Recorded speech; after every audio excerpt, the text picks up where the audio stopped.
Welcome to another episode of I Catch Killers.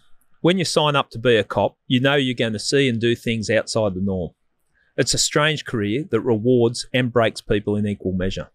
One thing for certain is that it's going to change you as a person. Today's guest is a former cop. He started off his career as a tactical officer, working in the TRG and SWAS squads, before he became a detective and worked in major crime, including homicide and the armed hold-up squad. He's also an interesting character, because outside of his career as a hard-nosed cop, he also made a name for himself as a chef on a popular reality TV show. He's also one of the most positive characters you're ever going to meet. I came to that conclusion when our paths first crossed in the cops a long time ago. It was in a hospital. I'd just got x-rayed for an injury sustained in riot training for the tactical response group, and our guest was recovering from a shotgun wound he sustained in an early morning raid. I've never seen someone so happy after he'd been shot. Matt Moss, welcome to I Catch Killers. Morning, Jubes. Thanks for having me, mate. Well, it's great to have you on, Mossy, and I never thought I'd get to do this on I Catch Killers, but to start off with, what's your favourite dish? My favourite, I really don't have one particular favourite. I love seafood. Yep. And I love a steak. Yeah. If you had to force me to pick a choice, I'd probably go seafood. Some nice Harvey Bay prawns with some scallops, maybe a little bit of spanner crab meat as well. You're starting to dribble as you're talking. This will happen for the next 2 hours. Okay, well we're going to explore your career post policing in the world of the fine dining. But before we do, you ended up in the tactical response group. You joined the police and you've gone to the tactical response group. Tell us about the tactical response group, what it was, the squad, what was their role when you joined? The tactical response group formed as a result of a pub in Newcastle that closed, the Star Hotel. And People went crazy, wrecked the joint, and the police identified that there was no unit or a unit in the police that could control that sort of antisocial behaviour. And I'm unsure of the exact date that the squad was formed, but it involved, there was only 25 of us at the start when the squad first started. And they operated out of the old hat factory down in Surrey Hills across the road from the police centre now. Yep. And when I went there in January '85, and I'd heard of this squad when I was in GDs. Yeah. And I'd seen some of these guys around when I was doing GDs. In fact, my first exposure to them at a job was I was doing the prison vans. Yeah. And I was at Balmain at the time, and as a probationary constable, you did all these really boring, mundane jobs. Yeah, and so just to explain, like I know what you're talking about, but the prison vans duty, that was you'd get rostered to escort the prisoners, or you'd be driving the vans and taking the prisoners to court or different prisons. That's it. We'd meet at the Four Wheels branch where the prison vans were held. You'd sit in the back of the truck, and in the wintertime it was as cold as a mother-in-law's kiss. So you'd drive out to Long Bay, and all the crims would be in the holding yards and in the cells, and they'd yell them all out name by name, and they'd all get into the truck that you were going into, and away you'd go. You'd go to Darlinghurst, wherever, all around the courts. Yeah. And you drop them off one at a time, or how many it was that going to court. And this one particular day, the prison van broke down. Right. And everyone's looking at each other going, beep, beep, beep, beep, beep, what are we going to do?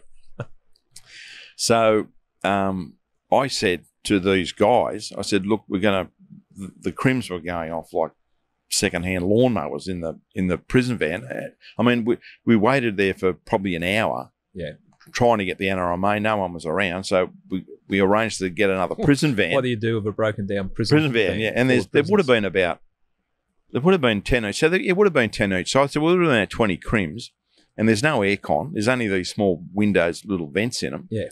So they arranged to get another prison van, and the TRG guys arrived with their riot shields, and we herded these guys out one at a time, and from the broken down prison van into the prison van that we're going to take them to court in.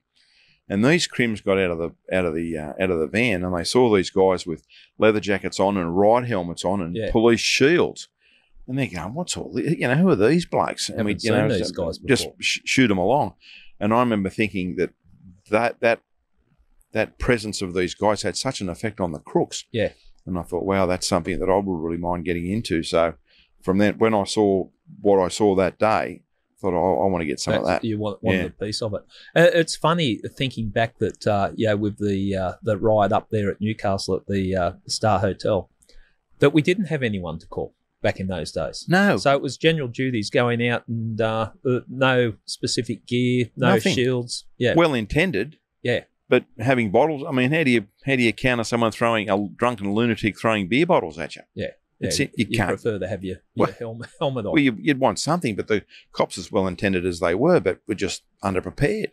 So that was a small squad, 25 people. Yeah. How did you get into it? Because I think a lot of people see the riot squads or the tactical police, and they get round in their overalls, and you wonder, okay, how were they created? You don't just sort of put your hand up and I want a part of that, and then they give you a shield. No. Well, I made application. Yep. And there was 1, 2, 3. There were 4 of us from 8 Division, where I was from. Yep. And we'd all the boys put their application in, and they selected the 4 of us. And we did the course went for about 3 weeks. And as you know, Jubes, it's pretty full on. It's really physical. Yeah. And I mean, it's mental, but it's mental and physical. But gee, they don't miss you. There was. It's funny now in the days of HR and all that. There was no HR. There was no HR. There was no HR. HR was the letter of the alphabet. I remember you rolled up late because I did the course a year or so after that. After you're talking, I think it was 86 or 85. You did in 85. I think I was 86. Yeah. And you turn up late and you had to run the gauntlet, and then you get bashed. Exactly. It was like it was pretty willing. It was like when the footy team runs out onto the field and you got supporters either side of you, except they don't clap you; they just flog you. Yeah. And the other, and then you'd say, "Thank you. Can I have another?" But there wasn't. You just didn't complain, did you? No. That was the type of socky that they wanted to have. They just didn't want people that were going to give up and whinge and complain about something that, in real life, I mean, you train like you play. Yeah.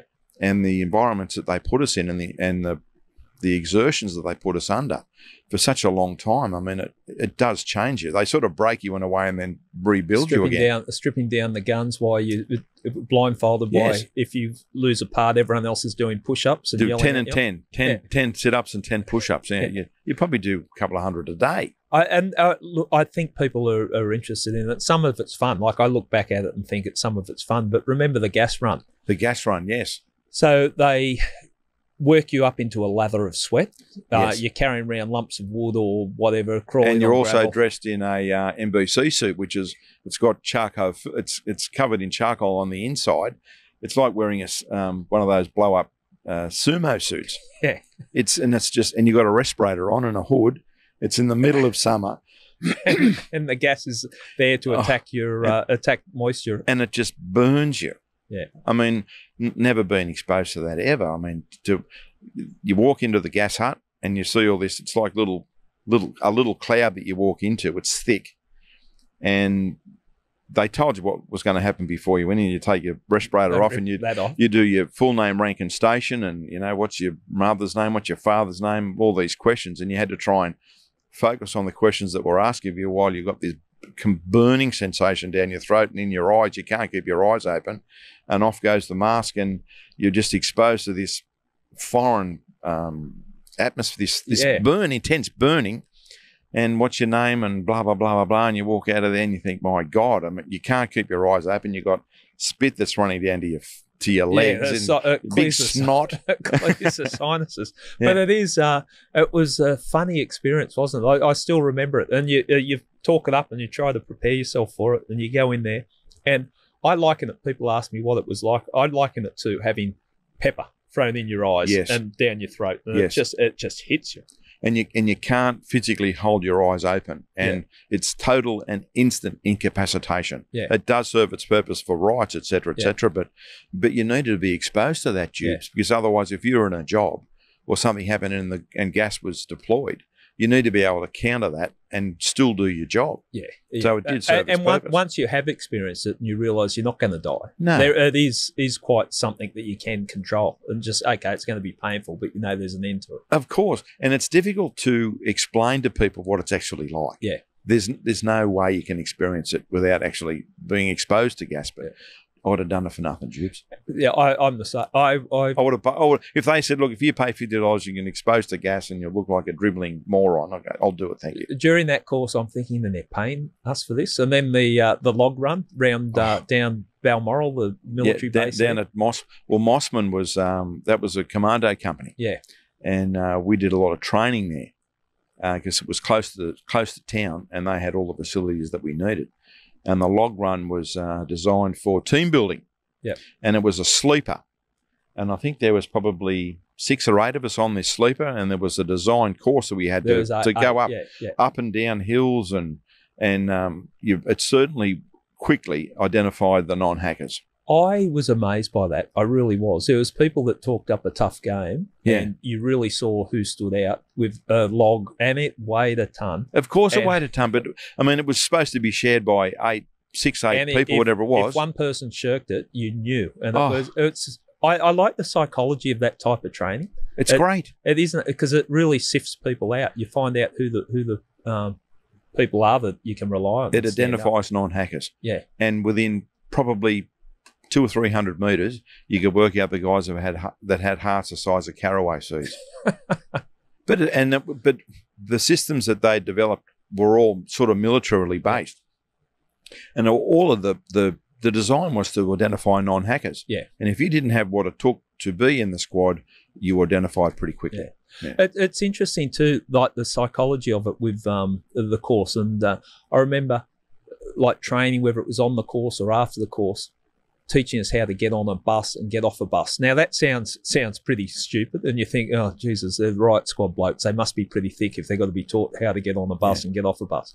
But if you pull up and you need to get off that bus quickly and you've got shields and you've got everything else, you need order. And it was basically teaching you to respond to orders without thinking. Exactly. Yeah.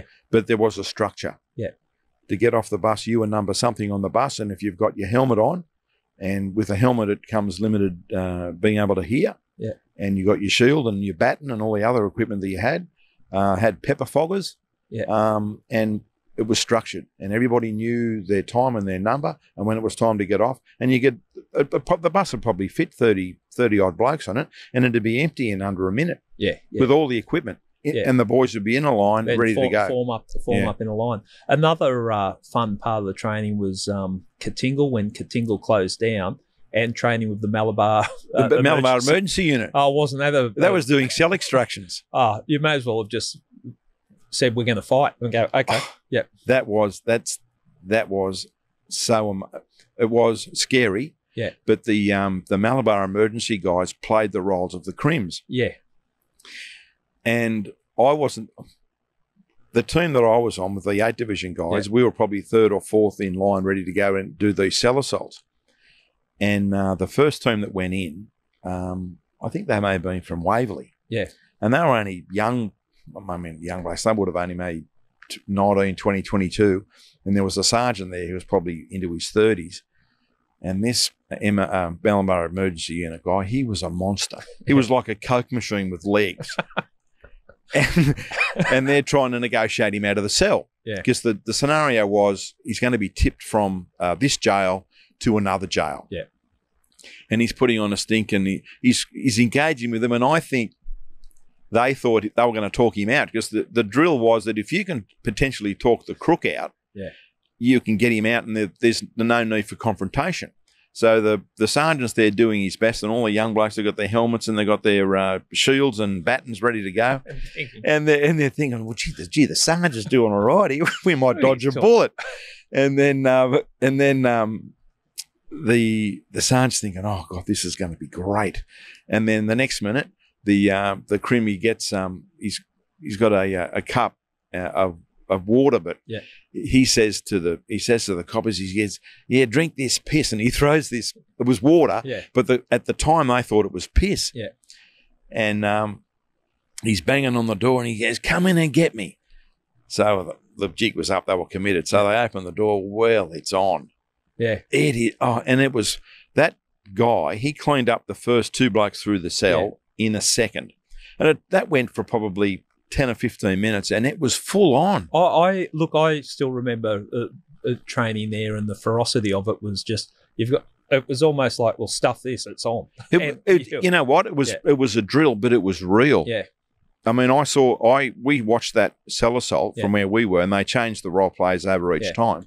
But having seen that the first time, we said to ourselves, boys, like this is not a joke. This is full on, and it was brutal. Yeah, there was. I crashed a cell, and the bloke that we're trying to take out had a lump of wood in there with all these nails sticking up. Like, it wasn't pretend nails. So no, they come crashing in. They're the ones you get from Bunnings that really hurt. You're gonna get a nail. And you had the rolls were try and get someone on the legs, someone around the stomach and his arms, and someone on the head. Yeah. And it was brutal. But it's realistic training that trains you for it, doesn't it? Like exactly. when you've gone through that, you think, okay, I know what to expect if I have to do that in real life. That was I got what they were trying to achieve. It all served a purpose, Jubes. It made you battle ready. The other fun, this was quite funny, but they had all the food scraps at Katingle, and we had to come up with our shields. That was doing an armadillo with your shields above your heads. It felt like Romans marching into, and they're tipping all this dirty, rotten food scraps all over you. And bricks, half-house bricks.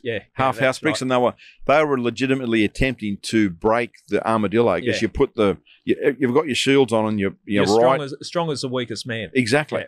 And that's a wing assault to get into the wing. Like the cell assault was only through the door once you're in the wing, but then once you've got to get to the wing, and that's putting an armadillo with the shields above your head, and we'd say left, right. So no one would get out of step so you wouldn't trip. Yeah. And they're throwing house bricks and all the food and it was, you knew it was a drill, but it was scary because they were yelling and screaming, and it's hard to talk even though you're so close to one another with your helmets on and them yelling and screaming and throwing stuff. You need to maintain left, right, because if you tripped and if you fell, they would have killed you. I out of all the courses I did in the cops, all the time I was in the police, that was probably my favourite course, and it was hard, but it was something that you got through, and you felt like, okay, you've earned your stripes here. To successfully finish the course was a very personal achievement. Yeah, because you know that there were guys that had gone before you, and that you had seen guys that you thought would perform outstandingly well. Mm. And on the log run, you think, gee whiz, mate. Fell by the wayside. You aren't anywhere near as good as I thought you'd be. Yeah. So, it was, as I said, Jubes, I would have paid money to do that course. It was character building, and you don't know what you're capable of until you are put in a position of extreme stress. Yes. And there's nowhere to hide. Yeah. You rely on yourself, and you got to look after your mates, of course, but at the end of the day, you got to look after yourself. And I hope they can still do courses that way that doesn't become a HR issue. I know with our course, I think it would have been at least 70 or 80% went to hospital at some stage. If you didn't get an injury or sustain a significant wound during that course, you weren't trying. Yeah. Because that cell assault lent itself to broken legs and broken arms and ribs and jaws. Yeah, we were aware, and we had mouth guards on that day, obviously. Yeah.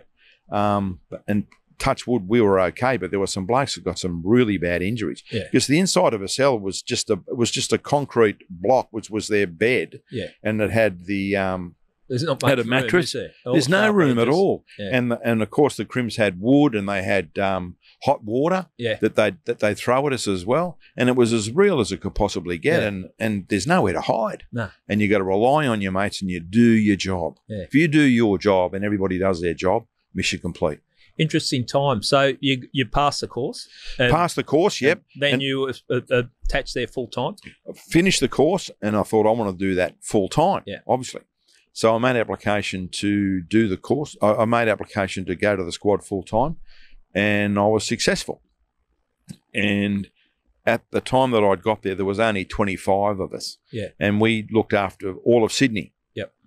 And we had stripper cars from 4 wheels because the squad was only really new. And with 4 blokes in it and all the equipment we had in it, it'd probably weigh nearly close to 2 tonne with all the stuff in it.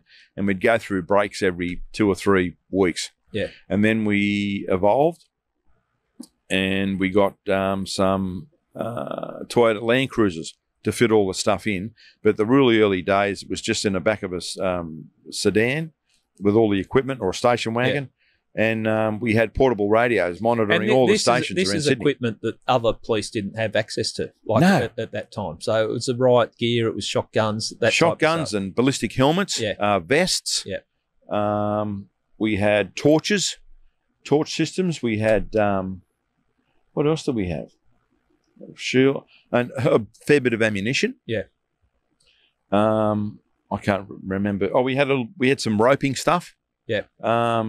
And we were around Sydney. We'd have 4 or 5 different radios monitoring all the channels in Sydney, and whatever a job come through, there'd be TRG 20 go to something. So we'd turn onto that station and we'd say we're on our way and be there in half an hour, whatever it was. You talk the old 21 squad that old detectives talk about. 21 division.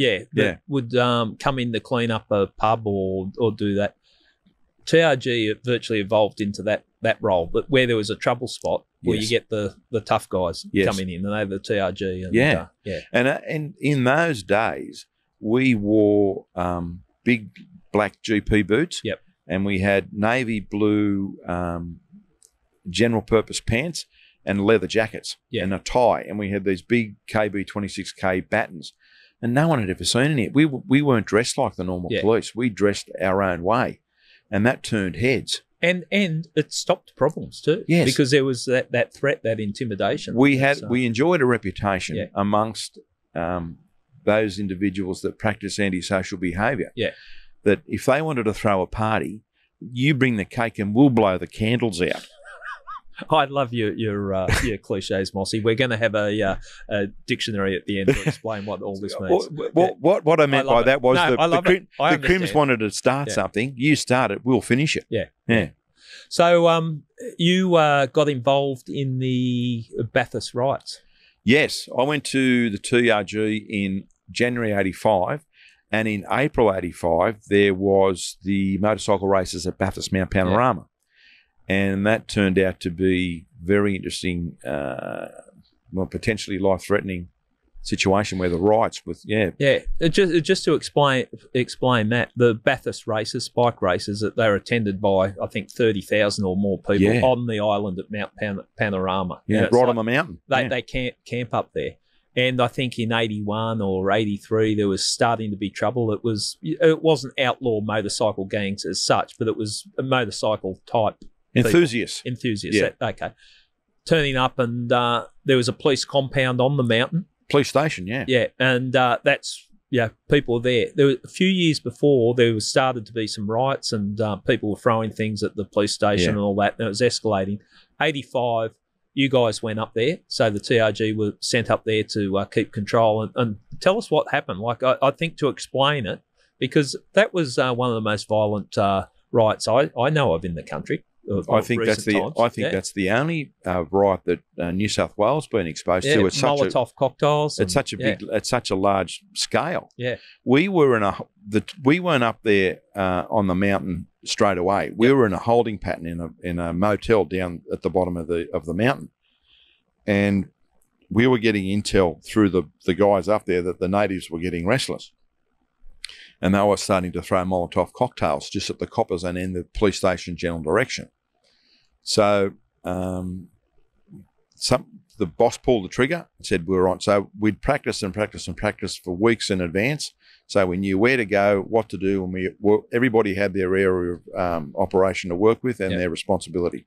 So we arrive in the bus at the back of the police station, and we landed on the track, and then all of us would have been probably maybe 150 or so. But by this time, there was they had the guys that did the TRG course become part-time operators. Yeah. So if the full-time guys had a job that needed guys that were trained in they'd come in to form part of the team because they'd done the training. That's the squad I joined. The permanent guys, the part-time guys. So with the permanent guys and the part-time guys, there was probably 150 of us, and we basically put a perimeter around the police station. Well, when those imbeciles at the mountain saw us with our helmets and our riot shield and batons, well, that was all that they needed. It was waving the red flag. Yeah. So we put a perimeter around the police station, and we stayed there from probably about 11 o'clock at night till 6 or so in the morning. And it was just, I mean, I've been scared before, Jubes, but I was shitting myself then, mate, because there was no light. Yeah. You knew the crowd was in front of you, but there was probably 3 or 4 lights around the police station that pointed in the direction of the police station, but there was nothing out on the mountain. It was just all darkness. And there were campfires that you could see, and there'd be people milling around the campfire, and the light that would give off would be minimal. Yeah. But there were thousands of people on the mountain, and you just see these Molotov cocktails raining down in the direction of us. Bottles filled with petrol just set alight. With petrol set alight. And when we first arrived, some of the guys, well-intended but silly, let the Molotov cocktail break on their shield, set themselves on fire. Yeah. So the sport of the night was just setting the cops on fire. Yeah, and this is... and these imbeciles are going, yes, let's set another one on fire. Yeah. Drunken imbeciles. It's a mob mentality. It was a mob mentality, and it was just it was a perfect storm, wasn't it? They were full of piss. Yeah. Nothing else to do. Let's try and flog the cops. Yeah. And they had star pickets that they'd got out of the ground from the fences that were on the mountain, and there was a car club that they literally kicked down to get the bricks to throw at the cops. Yeah. And it was insane. Yeah. I mean, I was only 22 at the time. I was crapping myself. Yeah.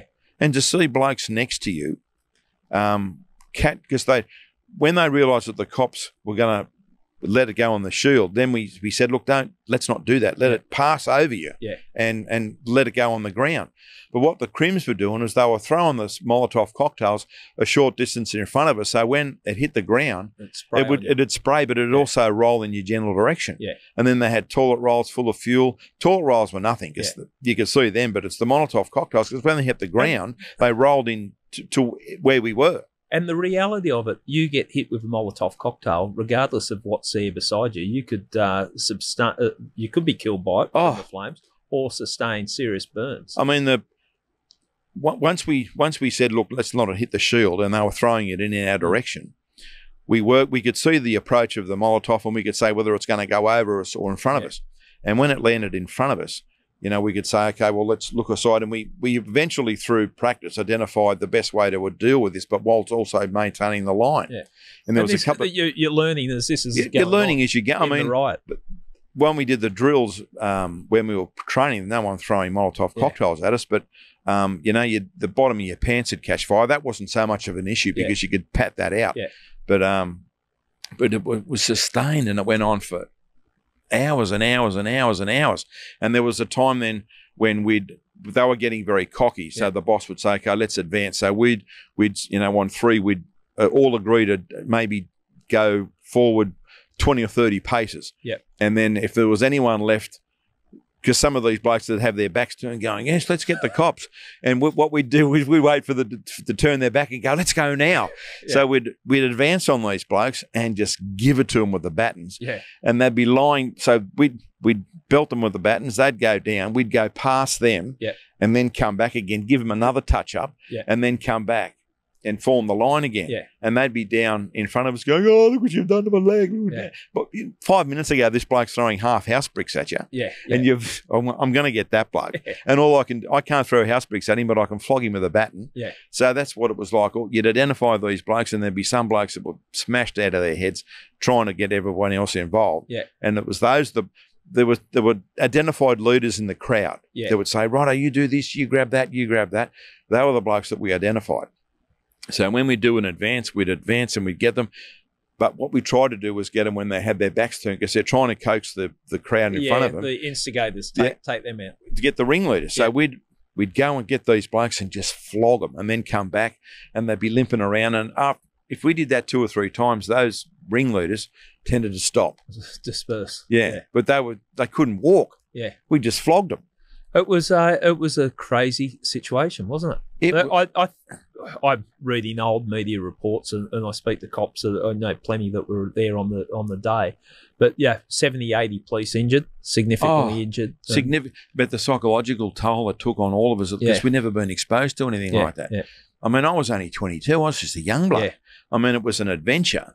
Thinking, like, this is amazing. Yeah. I'll still do my job and stick with your mates. And that was, if we hadn't done the drills that we'd done when we did the course, Jubes, I don't know what would have happened. Well, it was that mob mentality, and they surrounded the compound. Yeah. And there was no help coming anywhere else. No. You had to look after yourself. And you know what we relied upon, that you can give evidence to, is that we relied on our training, mate. Yeah. Yeah. All the things that we've done on the course, and you think, what good is this? You know, you're trying to break me down and rebuild me. And it was that's the type of environment that we had no ability.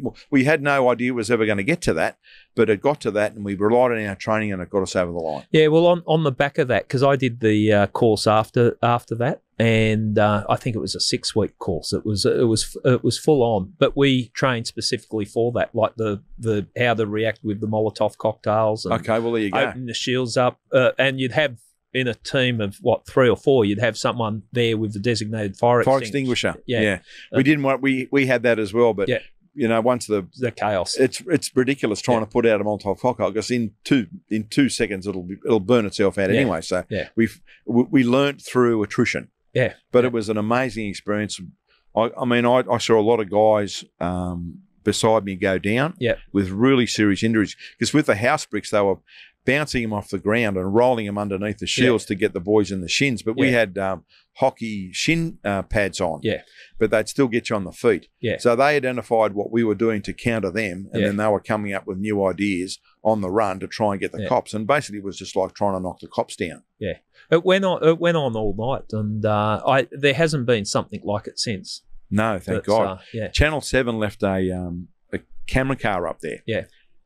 I believe with the intention that they would roll it over. Yeah. They turned the car over and set fire to it. Right. Which made for more media. Yeah. And there was a heap of photos that come out of that. But the pace of the game changed in the morning when the sun came up, because we could see them. Yes. And the brave man. And once the sun come up, they all just dispersed. Yeah. And we'd be walking around. By this time now, there was no a collective crowd. There was just more individuals around a fire. We'd say, "Oh, how you going, boys? What happened to your leg?" "Oh, I fell off my bike." Yeah, yeah. And we gave it to them. But I mean, they gave us more than we gave them. But I mean, it needed to stop. Yeah. Well, you had to match that violence with violence. And exactly. Like, people might go, "Oh, well, what are you're hitting people with batons," but that was out of control, and you can't just. What do? You don't setting police on fire is not a sport. No, that's true, Monty. And we make that point. You're not throwing bricks at the cops is just not a go. Yeah.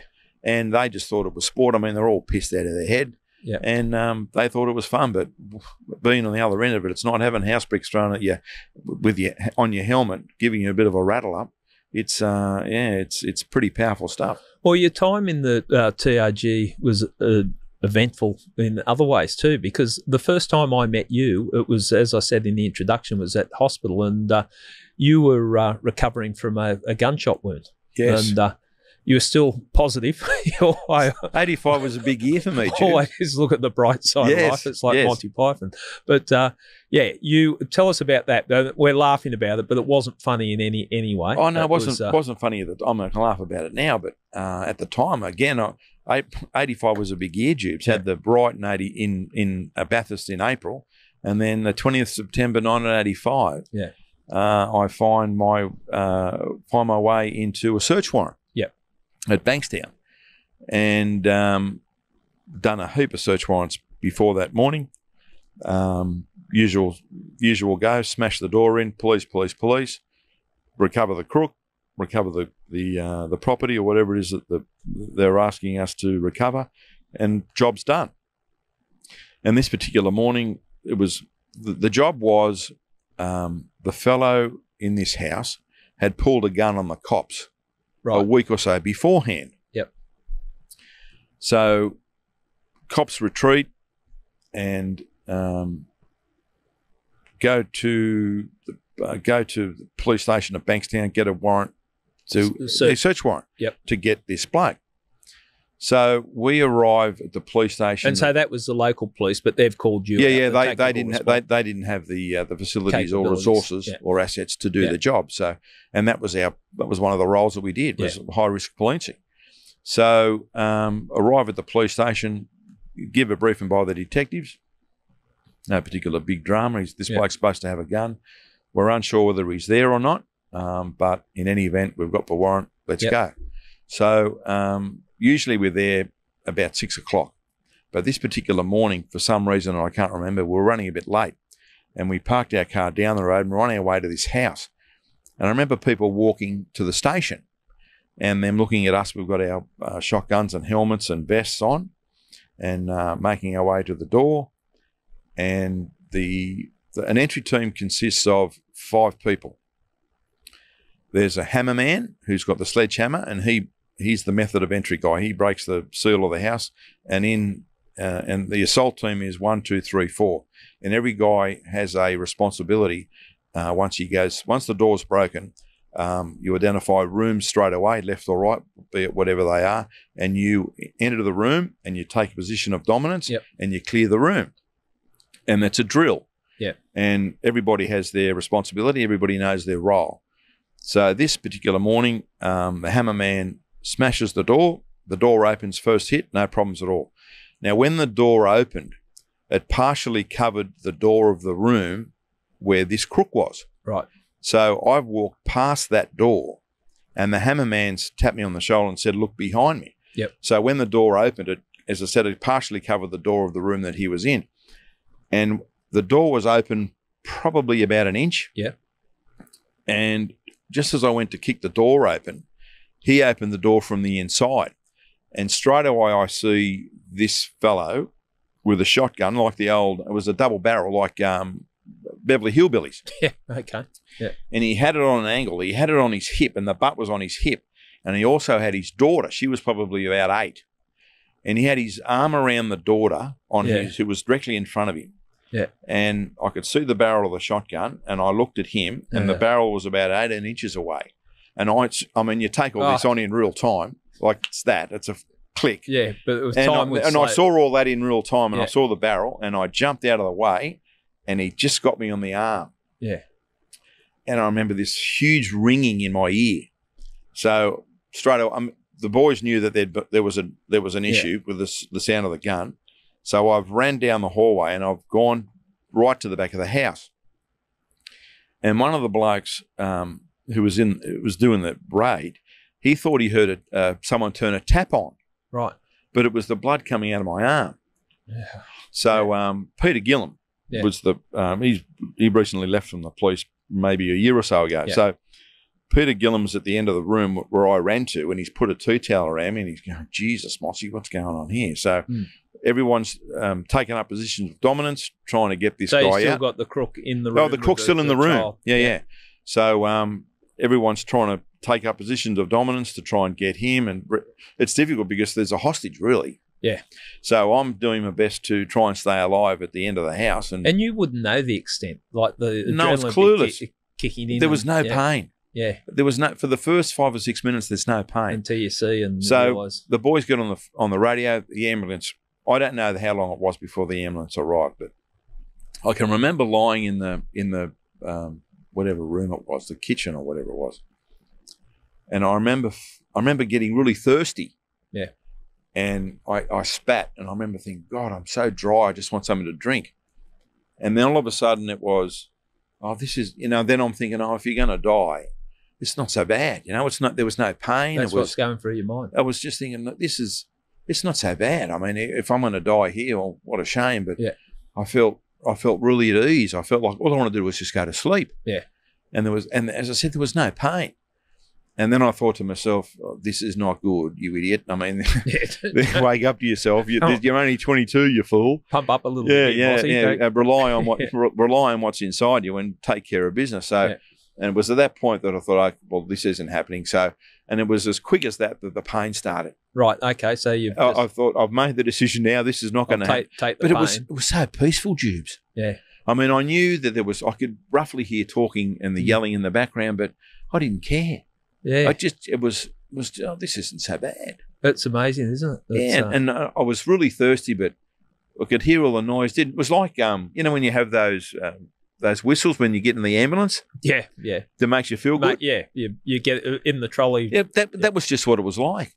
Yeah. There was no pain. It was just great. And then, this is wrong. It's just. Stop. Do you think it's just snapping back into the reality? I realised that I can either go one of two ways here. It can be all over Red Rover or hit again. So and as soon as I made that decision, the pain was excruciating. Yeah. Shortly, however long I don't remember, but the ambulance guys arrived. Yeah. And there were these two young blokes, and they were out of their depth. And they got on the radio, and maybe a couple of minutes after, the paramedics arrived. Yeah. And they put this suit on me that I know now. It's called a mat suit.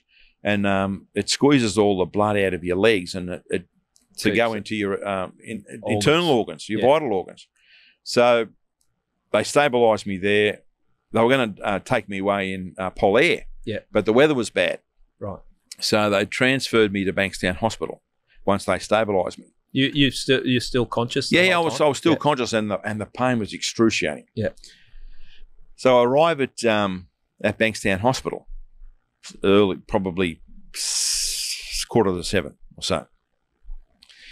And I remember there was a priest there. And when I was a young bloke, I was an altar boy. And it was another story. It was a great rort. Yeah, rort. I tell you why it was a rort, because as an altar boy at the school that I was in, there was a heap of nursing homes around there, and the priest would come and say, "Look, I've got to give Mrs. Jones a last rite." So I'd go, "I'll do that with your father," you know, so I didn't have to go to school. Ah, right. Okay. So I'd go with these priests to give the last rites to some of the people at the nursing homes. Interesting way to spend your childhood. Yeah. Anyway. So anyway, I arrive at the hospital, and there's a priest there, and I can smell scotch on his breath. And he starts giving me the last rites. Oh, no. And having seen it done many times before as a young bloke, I'm thinking, oh, Jesus, I'm still not out of the woods here. That really put the wind up me. That would. Because he got I forget what it's called, and he kissed it. It's like a long tie. It goes around his neck, and it's got crosses on it. And he kissed the back of it, and he put it around his neck, and he started, because I could smell the scotch on his breath. Yeah. And he started giving me I shouldn't be laughing. We're talking about you getting your last rites. But it's the truth. It's the truth. And I remember thinking, because once the ambos arrived, I thought, I'll be okay now. Yeah. But then when I got to the hospital, he starts giving me the last rites. I'm thinking, oh, Jesus, this isn't good. I'm not out of the woods. And that really put the wind up me. So stabilised me there, come good. And then they transferred me to Prince of Wales Hospital. And by sheer coincidence, that same morning, a doctor by the name of Michael McGlynn had arrived from America. He was one of Australia's leading microsurgeons.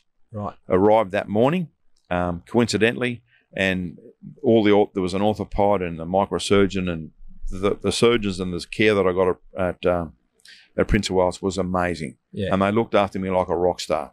And and the rest is history, Jubes. I stayed in hospital, and I had nerve damage because the pellets. I've still got 160 pellets in me.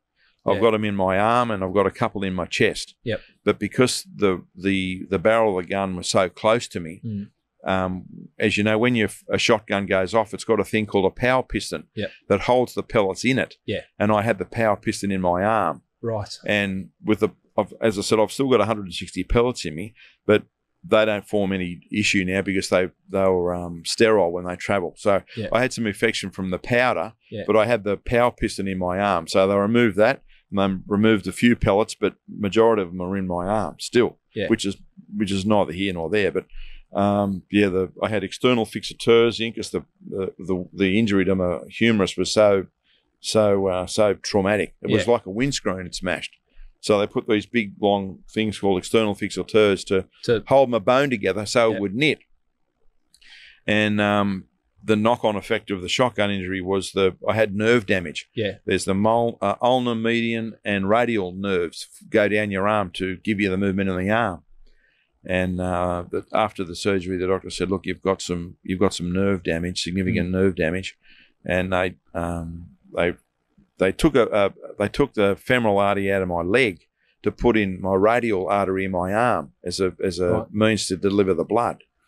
So I've had some pretty serious panel beating, but the nerve issue that was the biggest drama for me, because they wouldn't let me know either way whether they would grow again. Yeah, whether your arm would just be useless. Well, it'd just be an appendage on hanging off the side of me. So that was a big worry. And they said that the nerves have to die first before they can start to regrow, and they regrow a millimetre a day. Right. But even then, they couldn't give me an undertaking whether it would grow again because of the trauma. Mm. So stay in hospital, do all my physio. I did physio every chance I could get. I wanted to do my physio because I wanted to keep my strength up. Because they said if you don't use your arm, you'll lose it. Yeah. And I had a lot of wasting because I wasn't using it, and they had the fixateurs in as well, so I limited my movement. But I never ever gave up, and I went to my physio all the time. And long story short, I started to get movement in my hand. Yeah. And all it was just a little flick. How good would that feel? Oh, it was unbelievable. Yeah. I mean, you say, you're the only bloke I know that was happy to be shot. But Jube's been so close to dying, mate. Yeah. Living is a good thing. Yeah. That's why I was happy. What's the alternative? So, got shot. I accept that. Baddies get the goodies. Goody get the baddies. I accept that. Yeah. But I'm still here. Yeah. And my attitude to life has changed significantly since then.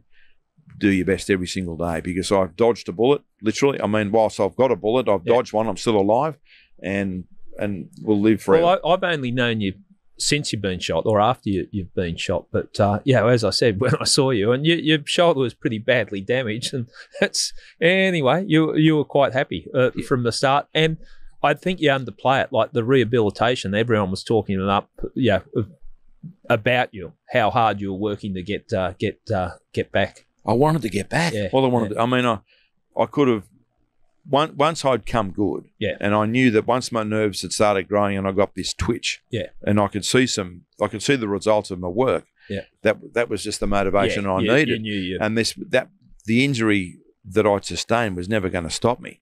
Never going to stop me. And that was a huge motivation for me. Winding back, like when you've gone in the room and you're doing a raid like that, and you're ready, if there's a target there that's got a gun, you've got your finger on the trigger and ready to pull. Absolutely. What went through your mind when you saw? Because that is a cop's worst nightmare. Going in there, seeing a firearm pointed at you and not being able to take the shot because there's a hostage in front of you. Yeah. I mean, I talk about it, and I pay attention to detail to what I saw, but it's amazing what you can see in such a short time. Yeah. I mean, you take it all in so very quickly, and there was nothing. Even if there's no way I would have shot him. No, there's no way. I mean, I wouldn't. Child. No. Yeah. With the knock on of accidentally. Yeah. No. So that was. I mean, the reason that he went and got his daughter in the first place was to provide some sort of shield for himself, the low maggot, so I wouldn't shoot him. Yeah. That's why he did it. Yeah, it's disgraceful what he did, using the child as a shield. Well, there you go. That's the unit of measurement of the blade. Full credit for you for making that decision, because a lot of people might have made another decision and gone, well, got to protect myself. So I just don't know. If I had a chance to shoot him, I would have. But it wasn't. It was never going to happen. Yeah. Never going to happen. So you're working back your recovery. They kept you on at the TRG. Yep. The cops were great. I did. Yeah. I was on restricted duties for a very long time, and I'd go to the hospital sometimes twice a day. Yeah. And then I'd do my own stuff. And once I knew that I'd come good and my nerves were working, and I was. The bottom line was me, that if I continued training and build up my strength, there's no reason why I couldn't get back to full duties. Yeah. And that's all I wanted to do. I wanted to get back on the horse. Yeah. I'd taken the shot. That's the way it goes. Baddies get the goodies. So sad, too bad. I wanted to get back and take care of business. Because I was only 22. Yeah. I was a young bloke. Because I know some people said, well, why didn't he retire or walk away, and you could have got a pension or whatever, but what do you do at 22? No. Yeah. I wanted police into contact sport. Yeah. I wanted to get back on. That was never going to stop me. How long did it take you before you got back on full duties? Probably 18 months or so. Yeah. So long haul. Long haul, a long haul. Really hard work. Yeah. paying attention to detail, doing everything the physios asked me to do, and more, doing my own strength stuff. But it was having the mindset to go back to it is one thing, but then actually going back into it is another thing. Yeah, there's a story there's always a story with you, Mossy. But say your first day back, and part of when police have been involved in shooting incidents is to get them requalified on the firearms, because it can freak you out, the sound of the gun, that type of stuff. Absolutely. So they've decided to send you back and get you back on the range. Yes, the first day back on full duties was to go to the range. Yeah, and I get the mentality. Get back onto the horse, get back with the shotguns again, get familiar with the sounds of guns, the smell of the gunpowder, and get back into the drills, room clearing drills, that sort of stuff. I thought, that's great. I'm happy to do that. That wasn't so bad. Put a few shots down range really early, and then we were at the 25-metre range. We're doing some work with our pistols. Yeah.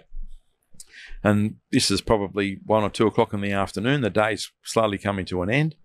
And I'm really getting the confidence back. It's good to be back with the boys. Bit of banter. I'm fine. I've got this. Yeah. And then the bloke next to me decides to shoot himself in the leg. We're doing these holster reholster with the old 6-shooters, the Smith & Wessons. So we're up, shoot, bang, up, shoot, bang, up, shoot, bang. Shoots himself in the leg. Goes down like a bag of shit next to me.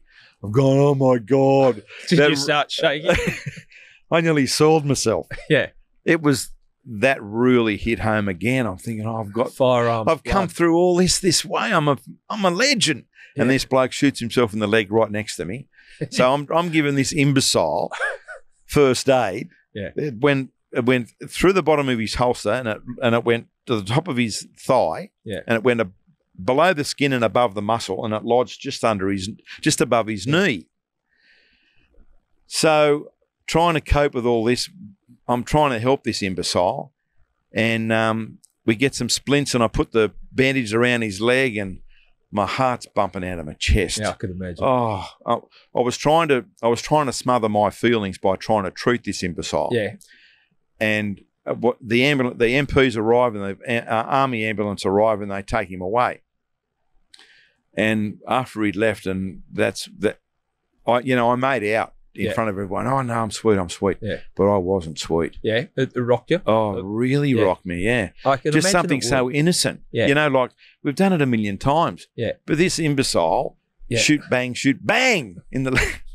Again, we shouldn't be laughing. But it's funny. But it is funny, Mossy. It's the truth. I want to put it out there. It's people like you and the cops keep us all sane. Oh, but it's the truth. You've got to see it for what it is.